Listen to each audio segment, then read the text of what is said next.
আসসালামু আলাইকুম। রমজানুল মোবারক। আপনারা জানেন যে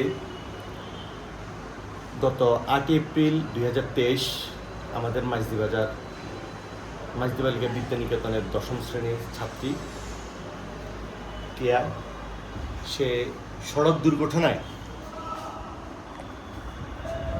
আহত হয়ে তার দুটি পায়ে চূর্ণ বিচূর্ণ হয়ে যায়। এরপর আমরা 93 বন্ধুরা উদ্যোগ নিয়ে আমরা তার সমস্ত চিকিৎসার ব্যবস্থা করি।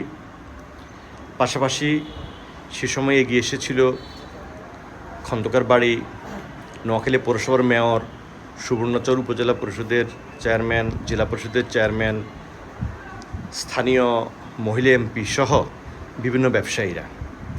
আমরা 93 বন্ধুরা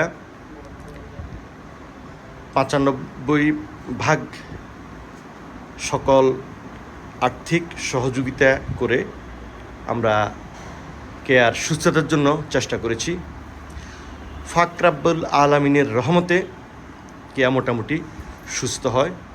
এরপর আমরা আবার 93 বন্ধুরা রড খোলার জন্য, দুটি পায়ে রড খোলার জন্য 1 লক্ষ টাকা আমরা এফডিআর করে রেখে দিই, যাতে রড খুলতে কোনো সমস্যা না হয়। মহান আল্লাহ পাকের অশেষ দয়ায় এই রমজান মাসে আল্লাহর রহমতে কেয়ার আজকে একটি পায়ের রড খোলা হয়েছে।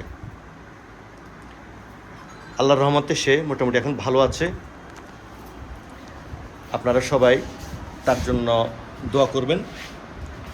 আমাদের সকলের সহযোগিতায়, বিশেষ করে আমাদের 93 বন্ধুদের সহযোগিতায় আমরাই মূলত দায়িত্বটা নিয়েছি, উদ্যোগ নিয়েছি। আমরা চেষ্টা করেছি।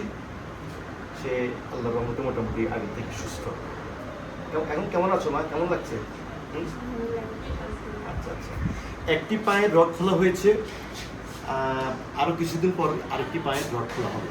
আপনারা সবাই তার জন্য দোয়া করবেন।